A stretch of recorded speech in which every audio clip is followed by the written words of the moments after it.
Hi, welcome to the AP Latin virtual live stream.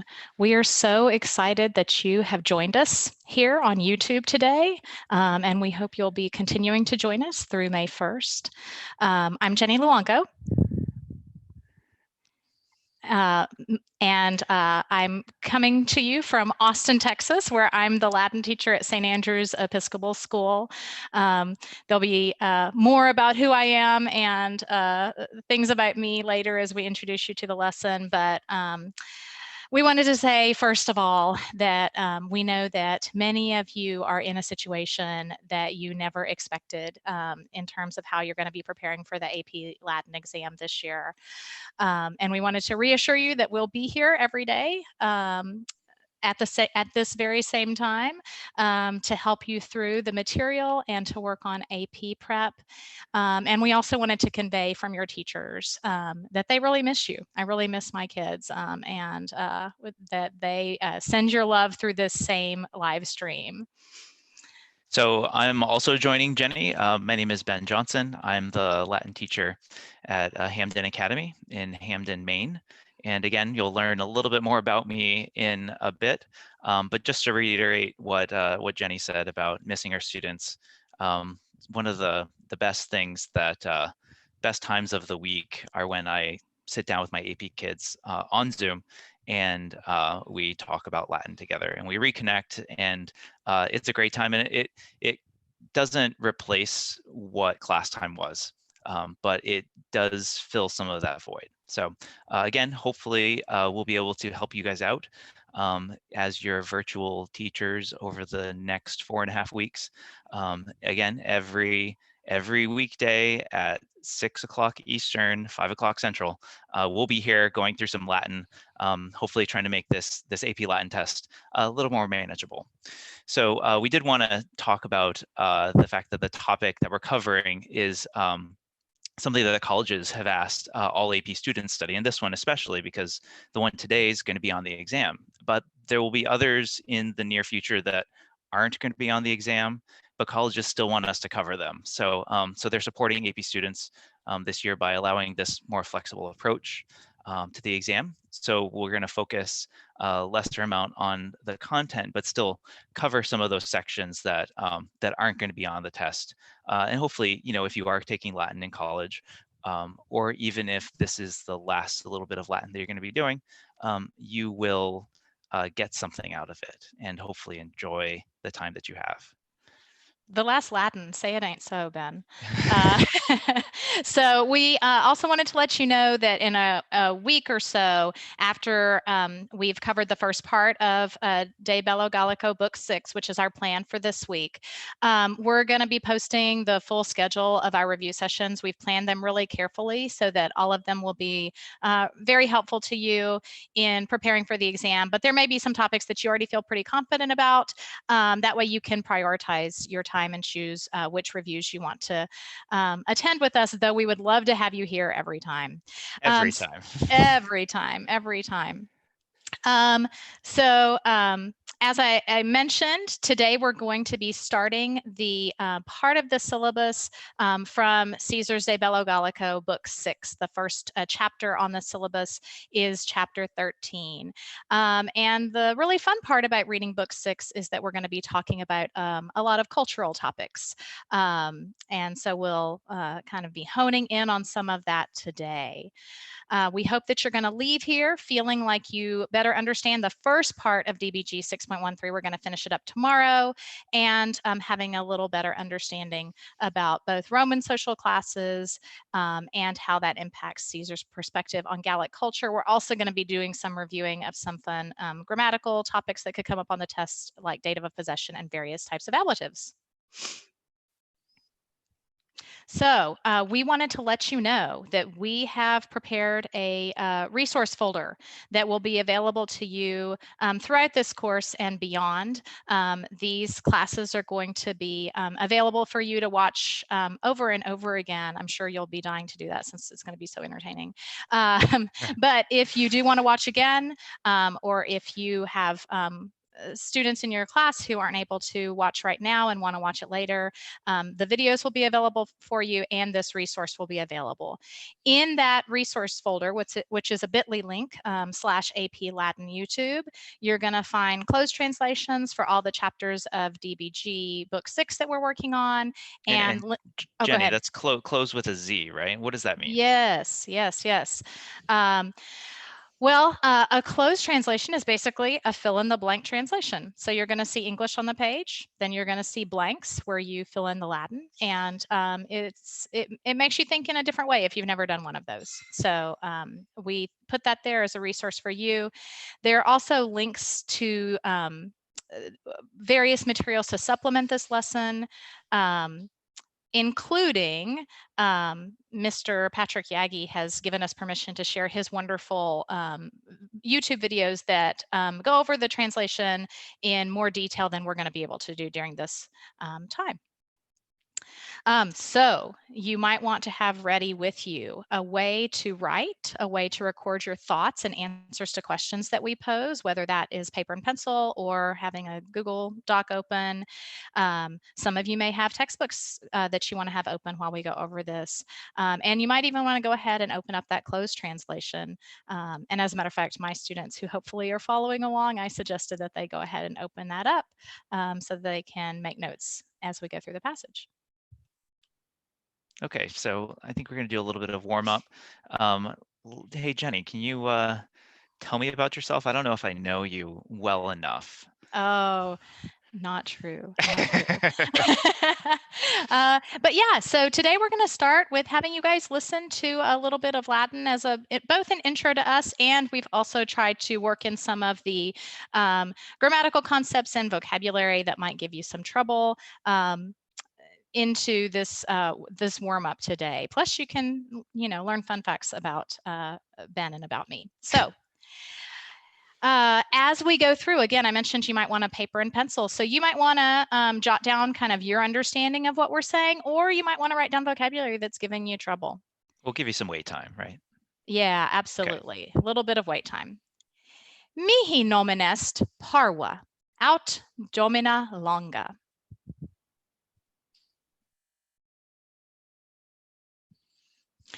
My students actually don't call me Ms. Luongo. They call me Parwa, which you can't tell. You might be able to tell later from some pictures we're going to share, but it's a comment on my height, because I'm sure you guys realize that Parwa means very tall. It's a synonym for altissima. No, no, it's the opposite. I don't want to give false information. Parwa means small. Okay. Haec est mea familia. Mihi sunt unus conjunx, duoque liberi, filia et filius, qui sunt adolescentes, non infantes. Omnes in disciplina versantur, aut magistri, aut discipuli.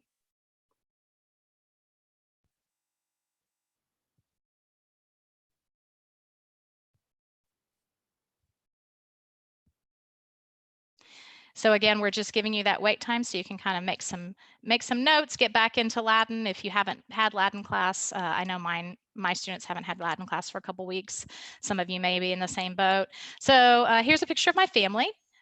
Sunt mihi, we're going to be practicing the dative of possession today. Sunt mihi can mean I have. So I have a husband, 2 children. You can tell that my children are not young.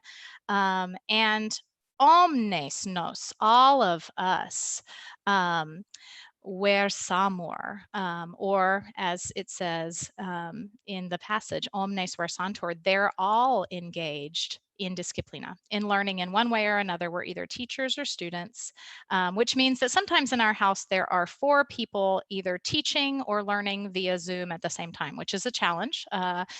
Earlier, my Zoom crashed because of it, so hopefully not right now. Fingers crossed, right? Yes, exactly. Jenny, tua familia est in Gallia, in hoc pictura. In hoc pictura sumus in Gallia. Similes, Caesari, maybe similar to Caesar, said, Non Gallium in Wasimus. We didn't invade Gaul, thank goodness. Visitabamus Gallium sic.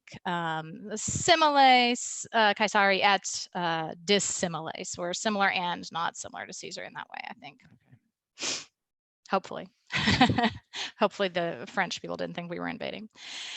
Nostrae domi habemus duo animalia. Habuimus tria sed recenter noster cuniculus mortuus est. Ehu. Ehu. Sed etiam duo feles nomine Lucia et Roma Italia nobis sunt.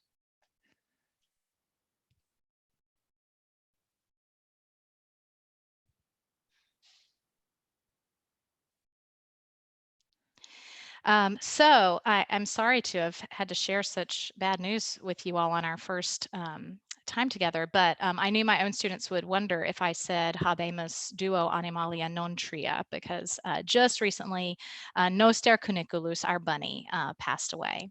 But nobis sunt, we have, again, that date of possession, we still etiam have 2 cats that you can see in the picture, Lucy and Roma Italia. Roma Italia is the black one.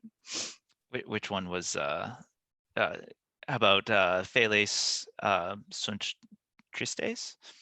Oh, ita, Roma Italia, Feles atra, tristissima sunt, cuniculo mortuo, yeah, erant amici. Yeah, so I like the cuniculo mortuo. I like cuniculo mortuo. Ita, yeah, another good ablative usage. That ablative absolute coming in handy. We'll see that. We'll see that. Scivi meum amicum Magistrum Johnson, aut Magistrum J, multos annos.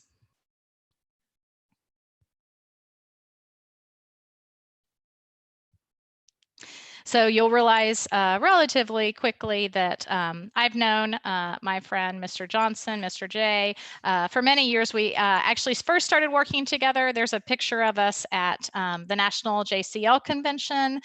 We both work in the Kurtaman moderator room. And now we work together on the AP Latin Development Committee as well. So I'm glad to have Mr. J as a colleague in several different places. And here's my water bottle that's also in that picture. I've got to get a drink. Good. It's my vade mecum. Gratias parva. Et salvete discipuli discipulaeque. Mihi nomen est Magister Johnson, sed me cognoscatis de YouTube. Ego sum Latin tutorial.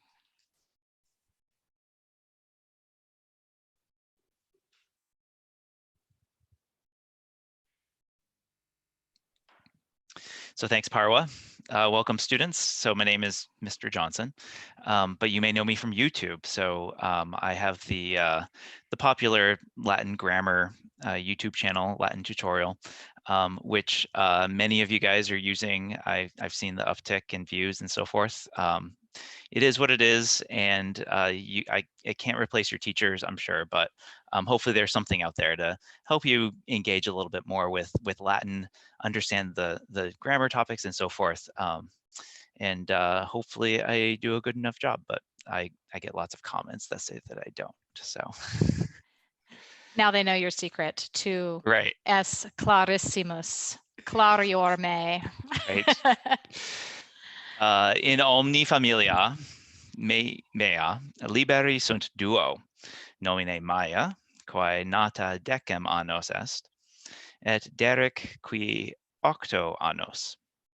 In hoc pictura heri capta est Maya, nobis quoque est catula impegerrima, nomine Tea.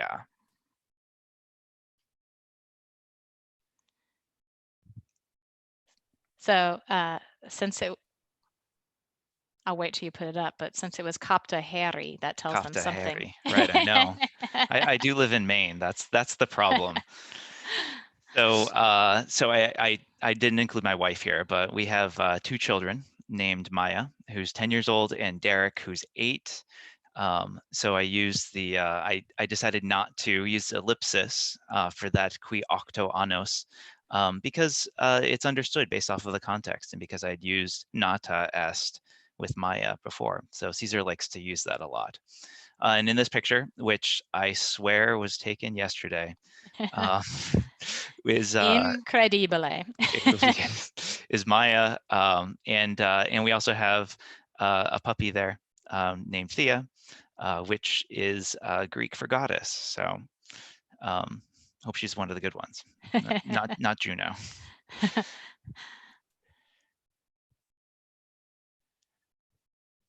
Liberi mei Netflixem et Disney plurem spectare amant, sed cum scelerati sunt eos spectaculis interdico.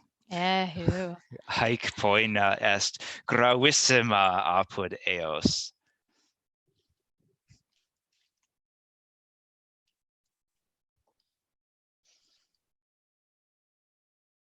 Okay, so maybe like most of you guys, my children love to watch Netflix and Disney Plus. I do too. I mean, it goes without saying. Great service. But when they're wicked, though, I cut them off from their shows. So this is the worst punishment for them. So that's a picture of Derek making a really sad face because he lost access to his shows. Quam tristis est. Tristissimos est. Yes. So today Caesar's going to be talking about the worst punishment among the Gallic people, and it probably also is forbidding them from Netflix, as my guess. So well, I mean, when they were bad, they didn't have Netflix, right? So okay, so we're gonna start off with a little bit of content related to Caesar, and in 613. Caesar's going to talk about the social structure of Gallic society. And so we want to kind of see what you know or what you remember about the Roman social structure. So this is something that you might have learned in an earlier level of Latin. And so we have some, 6 terms down here: equites, freedmen, patricians, plebs, senators, slaves, on your piece of paper or on your Google Doc or something like that. Just we'll give you about a minute to maybe sketch out a diagram, a geometric shape maybe, or write a couple of sentences about like how these are all interrelated and how they are part of that Roman social structure. Really basic, really basic.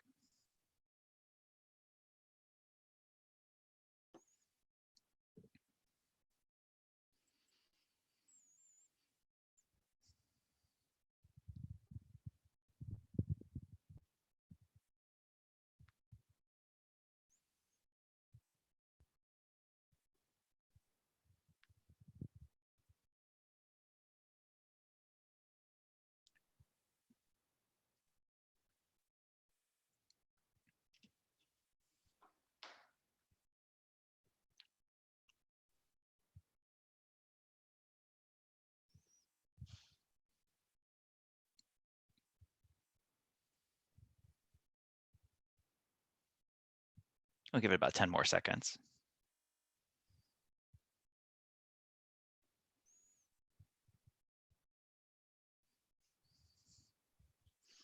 Okay, so maybe if you studied anything about the Roman social structure, you saw a triangle like this, where we have at the top, we have the senators. These would be consules, people of consular rank, praetores, the judges of the Roman Republic, the quaestores, the people that dealt with the money, the pontifices. One of the things that you might know about Caesar is that he was the Pontifex Maximus in Rome at that time. He was the chief priest too. And senators often filled really important priestly roles. And then we also have below them the equites, which are the non-political rich. These are the people that haven't held political office. And generally speaking, we would consider these patricians. Originally, the senators were made up of the patricians and stuff. And It's important to know that both the equites and the senators were super wealthy. They had income minimums, and if they fell below a certain threshold for wealth, then they could be kicked off the rolls, and that wasn't very good either.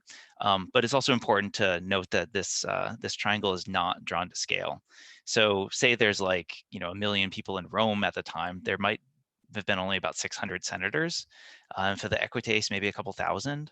And so the other 990 something thousand people were the plebs, the freeborn, freedmen, slaves, and they consisted of a whole lot of the population in Rome and in Italy. Something maybe like 30 or more % of Italy consisted of people who are suffering under slavery. And this is important, and it's good context, I think, to bring into our discussion of Gallic society. It also helps to know that Caesar himself is a senator, so he's at the very top of this social pyramid. I'm glad we're starting here because I think it's so important to remind ourselves as we're reading the AP Latin curriculum that we really are talking about that small, 1% of society a lot of times. And Caesar's going to talk a little bit about the plebes today, but not a lot. And it's not something that he really dwells on. So important for us to try to think about the perspective we're getting and what we're missing in that perspective too. Right. I mean, for Caesar, it's what he views as being important to talk about. And he looks at himself and sees what he is, and then looks at his equivalents in Gallic society and sees that, and then decides that he's going to talk about this. And this is something to keep in mind. And we'll bring up some questions at the end that maybe we don't have answers to, but maybe you can think about them as you work through the Gallic War with us or on your own. And it might spur some investigations on your part. So I think it's time to get started with some Latin, though. Jenny, what do you think? Hugapi. Yeah, Okay. exactly. Let's go. Okay, so the way that we're going to set this up, we're going to have Latin, and today we're going to deal with the Latin by means of questions. You'll note that there are some things that we've highlighted in the text itself in bold and orange, and those are maybe things to help draw your eyes to. They aren't necessarily answers to these questions, but they are things that are of relative importance. Also, there are some words that are underlined, and so those are glossed, which means that we give you definitions. They might be difficult words, they might be words with interesting meanings at this point, something to help you through this passage a little bit. And then we have these roganda at the bottom, questions, things that are to be asked or must be asked. That's a good gerundive, right, Jenny? That's okay. Yeah, who doesn't love a good gerundive? Oh yeah. And so when we talk about these passages, we'll talk about them with respect to the questions at the bottom while going over some general discussion. And if you want a little bit more help with the translation, again, there's the videos that we'll link to in the resource bit.ly folder from Patrick Yagi, or also the close with a Z translations that we've provided there too. So the questions of Roganda here for you to consider. How many types of people does Caesar identify? What words tell you this? What groups of people does Caesar not count among groups held in some number and honor? What's the best literal translation for habetur? And how do you translate quae dominis in servos? And what is this phrase referring to? So we're going to give you a little bit of wait time to puzzle those out.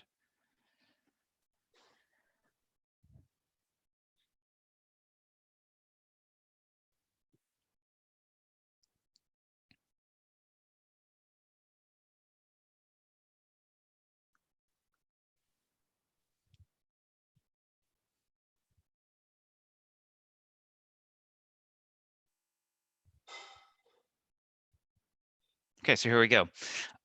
So in this passage, he starts off in Omni Gallia, which is maybe reminds you of the beginning of the Gallic Wars too. And he talks about these genera sunt duo. there are two types of people. Not that there are only two types of people, because he's going to qualify that in the next sentence, but there are two types of people that are held in some number, aliquo numero atque honore, and in some honor. Like for Caesar, these are the only people that he cares about. And then he tells us why he doesn't care about that third group, the plebes, the plebs, and these are the people that he doesn't count among the groups that matter. And the reason why is because this phrase plebes servorum habetur loco, the plebs are considered to be in the place of slaves. And that is the answer to number 3 with habetur, that they are held. But this translation of this word is maybe better in the passive as are considered. It's one of those, the literal is okay, but the figurative is better. And I always tell my students to go with what sounds better in English. And then for 4, how do you translate quae dominis in servos? Well, he talks about what it is that oppresses these plebes, these poor people, what keeps them in this this status of slavery. So we've bolded 3 things in the passage. They're all introduced by outs, by the way. That oppress these people. One is aere alieno. They're oppressed by another's bronze, literally, which is, well, if a bronze is money, another's money would be debt, money that they owe to other people. And also the magnitudine tributorum, the great size of the taxes that they owe, and also this injuria potentiorum, the injustice that's delivered onto them by the potenti, the powerful people, the people that for Caesar are considered to be the nobiles, the nobles. And then he finishes off with the discussion that these plebes effectively have no rights, and they, for the answer to number 4, quae dominis in servos, the laws are such that masters over slaves have the same power that the nobles have over these plebes, these poor people. So it's interesting that some of the discussion that Caesar has of what is kind of making people struggle in Gallic society is a little similar to some current things that people are struggling with today. We talk about debt, we can talk about taxation, we can talk about maybe people that are able to do a whole lot of things and get away with it, and then other people that seem to have no power at all in modern society. And it's kind of like the more things change, the more they kind of stay the same. Yeah, and as we transition to this next slide, I'll just I'll just remind everybody that we know that we may be going faster than you can answer the questions, but don't worry, because you can replay this and answer questions in your own time. We are totally aware that different people need different amounts of time, but we have a limited amount of time to present to you today, so we're gonna press on. Right. So Jenny, you're a Cartamen pro, right? You love Cartamen, and when you play Cartamen, you have to have a bonus question. So bonus question, which we might have blurted the answer out to if you were paying attention. What kind of datives are quibus and dominis in line 5 and 6? And so one big clue, we were giving you some sentences earlier with this kind of dative. The quibus sunt is helpful in thinking about this one, I think. Okay, so let's forge ahead. Yay, it's the dative of possession again. So just like that mihi sunt from my story, or the nobis sunt when I was talking about the animals we have in our house. Yeah, me too. I did that too. Yeah, give yourself 5 points if you got this right. Unfortunately, no other bonus questions today, because again, we have to forge on. Right. So we're gonna look at this next passage from 6.13, and here we want you to focus on just these 3 questions. The first one, what are the 2 types of people that Caesar identifies as the ones that he does want to talk about? We mentioned that he kind of dismisses the plebes. They're out of the picture now. So what are the 2 types we're going to be talking about in the next few lessons? And then number 2, this section is going to describe one of those types in their role as priest. And so what are some Latin phrases that tell you that we're talking about priests. And then finally, in that last phrase, magnoque hi sunt apud eos honore, what's the best translation for magno honore? We'll give you a little bit of time.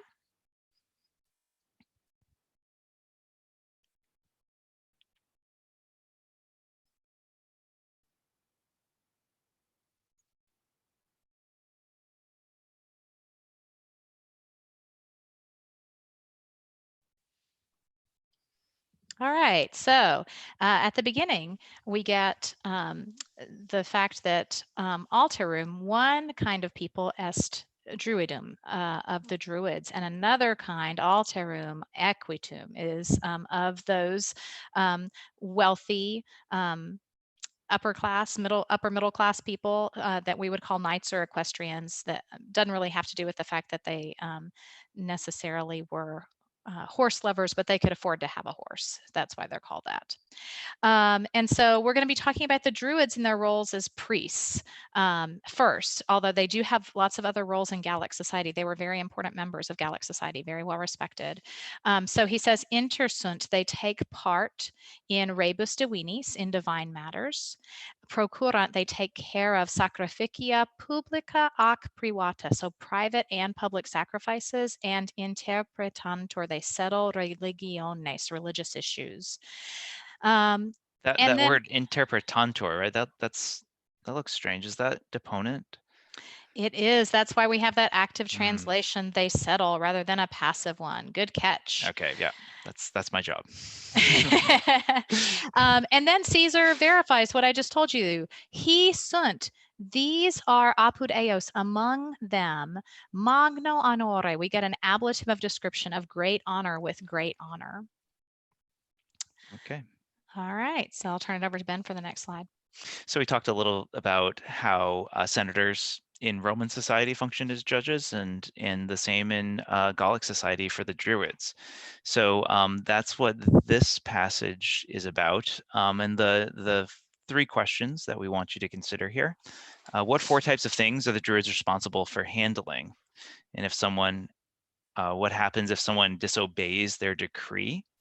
And then finally, a grammar question, because why not? What is the case of decreto in line 4? So we'll give you some time to think about that.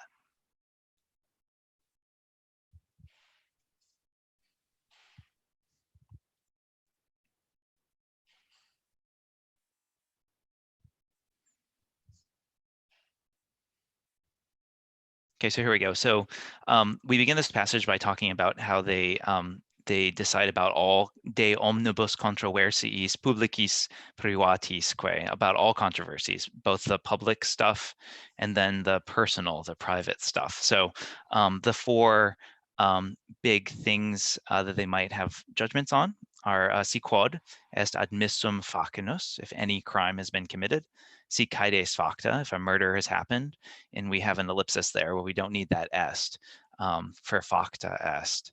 And we have an ellipsis because Caesar loves ellipses in 3 and 4 with si de hereditate controversia est. If there's a controversy about inheritance, si de finibus controversia est. If there's a controversy about boundaries, land, territory, property, any of that stuff. And what happens if someone decides that they are going to disobey their decree? So this is that sacrificiis interdicunt. They exclude them from Netflix, right? That's the, oh, no, sorry, no. sorry. Sacrifices. Okay, there we go. And this just shows the value of religion for in Gallic society. You know, the worst thing that can happen to them is that they can't attend the public ceremony of sacrifice. And finally, the case and number of decreto in line 4 is ablative singular. Okay. So as we move into this next section, we're going to be talking about something that we've been talking about a lot lately, which is social distancing, but here for a different reason than we've all been experiencing it lately. So the questions for this section, which we'll do relatively quickly so we can get to our wrap-up activity. What word tells you that Caesar thinks this punishment is most serious?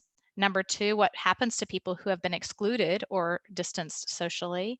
Number 3, why are these people treated this way? And number 4, what case is his potentibus in line 4 and how is it translated?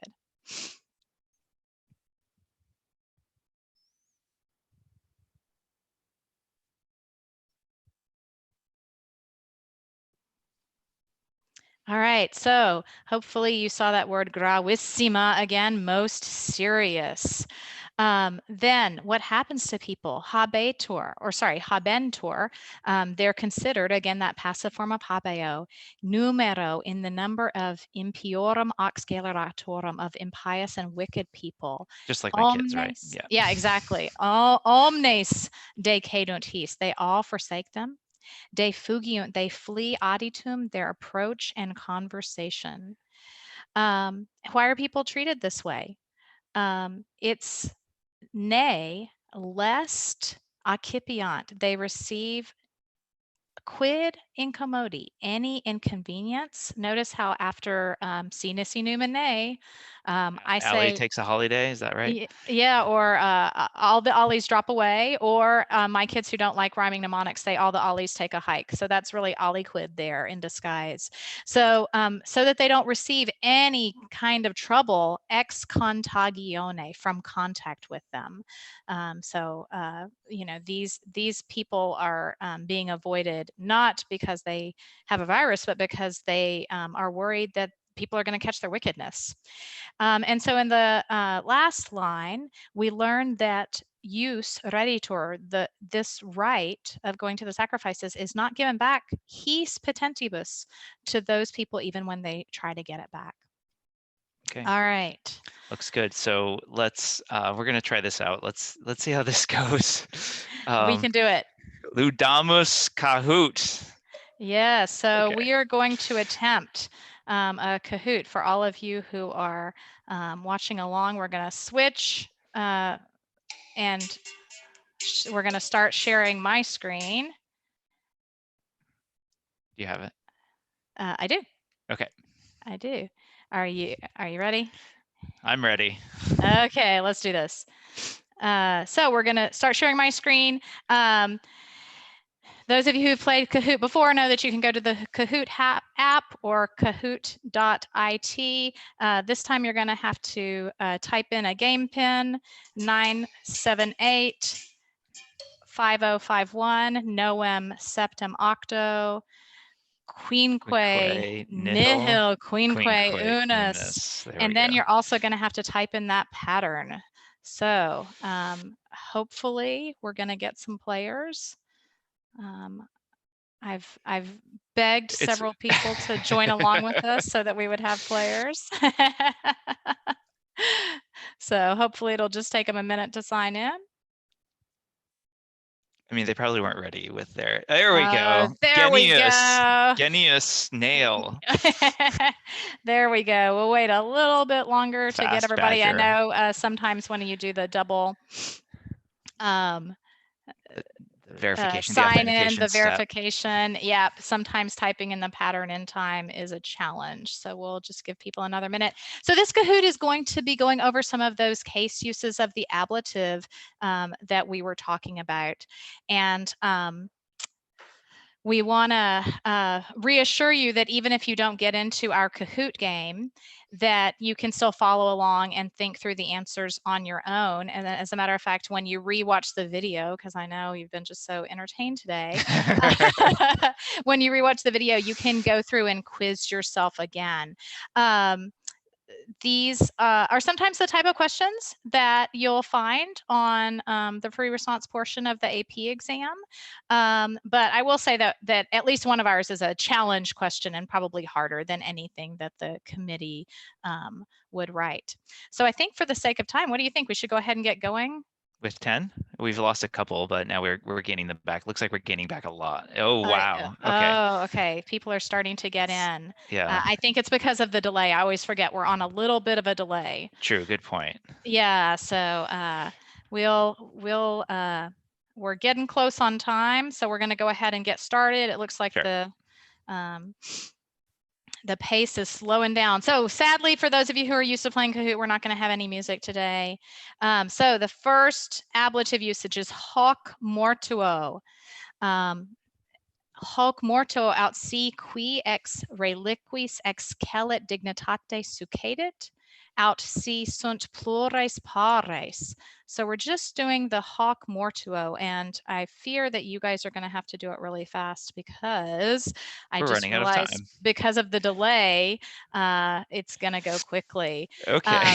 So hoc mortuo is an ablative absolute, kind of like cuniculo mortuo earlier. So don't worry if you didn't get your answer in. We'll do better next time in terms of giving more time. Yeah, we're just we're learning along with you guys. So this time we're doing certo tempore. Answer quickly. Exactly. He certo anni tempora in finibus carnutum quae regio totius Galliae media habetur. Considunt un loco consecrato. So we're looking for certo tempore. Is it an ablative of means, time, ablative absolute, or 1 second? Go.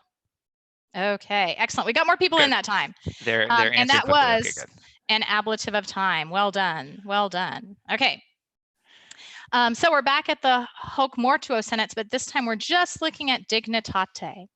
Hoc mortuo aut si qui ex reliquis excellit dignitate succedit. So is dignitate means, respect, description, or separation? About 3 more seconds. Duo, unus.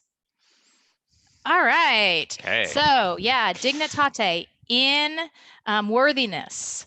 That actually, I think, is from tomorrow's.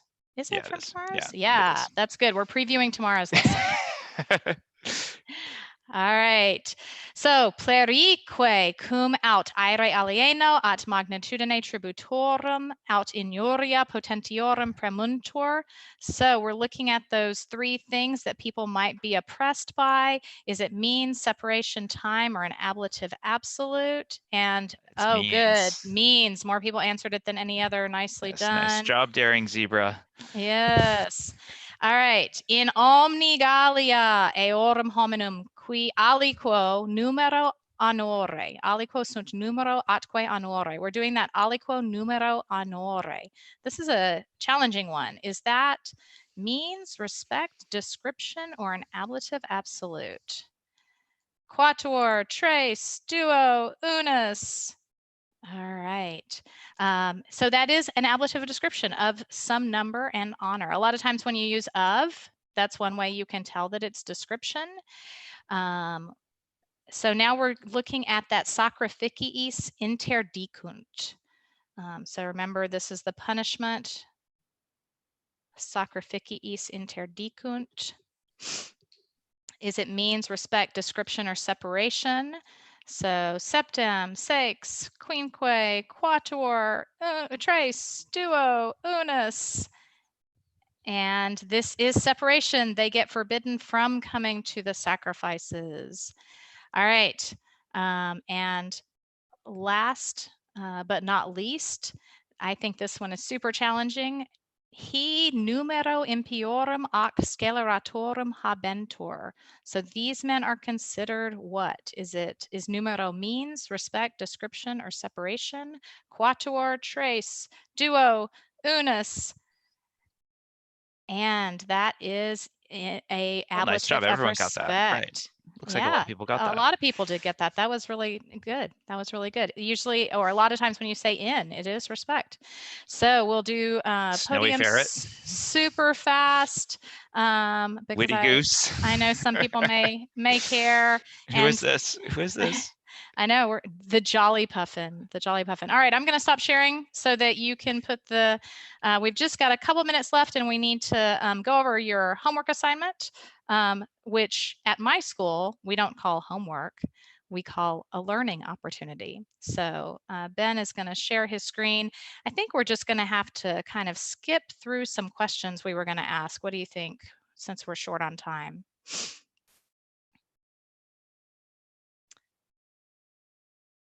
I'm having trouble. There we go. I was muted. So read through the Ah. questions on your own if you'd like during that time that I was muted. Here we go. And don't forget, you can go back and pause the video there. Right. So here is your homework. We took this from an old AP exam. This isn't about 613. This is about 1.3.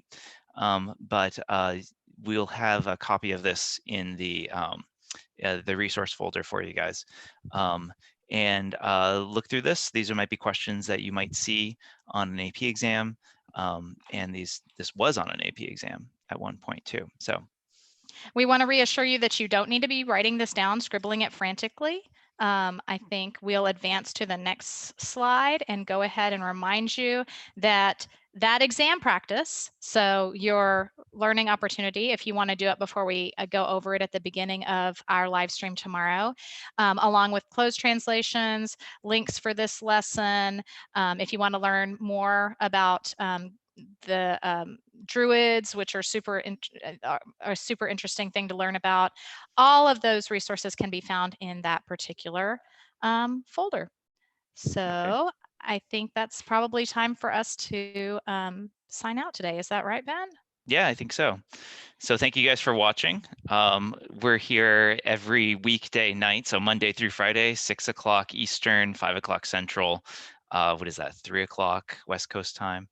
And we'll start the next live stream at 6 o'clock, talking about this homework assignment that you have, and doing a lot more other fun Latin things on YouTube. So I hope you'll join us and do your homework, right? Learning opportunities. Right, okay, right. Valete omnes. Valete.